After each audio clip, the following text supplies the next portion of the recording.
এখানে অনেকটাই ভুতুড়ে পরিস্থিতি। এই মুহূর্তে অভিযান চলছে।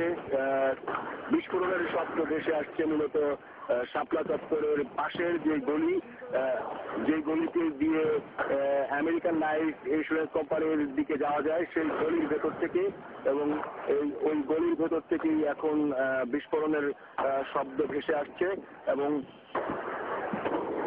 আমরা দেখতে পাচ্ছি যে অগ্রবর্তী দলের পাশাপাশি পেছন থেকে আইন শৃঙ্খলা রক্ষা বাহিনীর আরো অনেক সদস্য, সদুয়েক সদস্য হবেন, তারা দৈনিক বাংলার দিক থেকে এগিয়ে আসছেন এবং এখনো এখানে তুমুল শব্দ। আর ভেতরে গলির ভেতর থেকে আমরা শুনতে পাচ্ছি হেফাজতের কর্মীদের যে স্লোগান এবং চিৎকার, সেগুলো এখন ভেসে আসছে পেছনের গলি থেকে। ঠিক এই মুহূর্তে আমি যেই জায়গায় অবস্থান করছি সেখান থেকে আসলে ওই জায়গাটিতে কি হচ্ছে সেটি দেখা যাচ্ছে না। তবে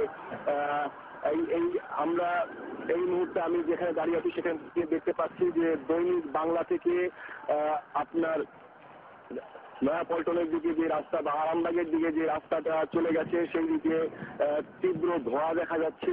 এবং দৈনিক বাংলার এবং মতিঝিলের এই রাস্তার অন্য প্রান্তে যে আপনার বেশ কয়েকটা ক্লাব আছে, সেই ক্লাবের গলিতে আমরা দেখতে পাচ্ছি যে আগুন জ্বলছে এবং সেখান থেকে ধোঁয়া বেরোচ্ছে। এবং সেই দিকেও কিন্তু ধাওয়া খেয়ে হেফাজতের কর্মীরা সেই দিকে অবস্থান নিয়েছিলেন। এবং এই মুহূর্তে আসলে এখানে যে অভিযান চলছে, সেই অভিযান এখন সাপ্তাহ থেকে ইত্তেফাকের দিকে এগিয়ে যাচ্ছে। এবং এখানে এখনো আইন শৃঙ্খলা রক্ষা বাহিনীর সদস্যরা এখানে অবস্থান করে আছেন এবং এখনো এই এলাকায় আমরা শুনতে পাচ্ছি মুহুর্মুহুর বিস্ফোরণের শব্দ। এই মুহূর্তে বঙ্গভবনের পাশের যে গলি, অর্থাৎ মতিঝিলের যেই আপনার গলি, ইসলামী ব্যাংক টাওয়ার এবং বিসিআইসি ভবনের যে গলি, সেই গলির ভেতর থেকে এখন বিস্ফোরণের শব্দ পাচ্ছি।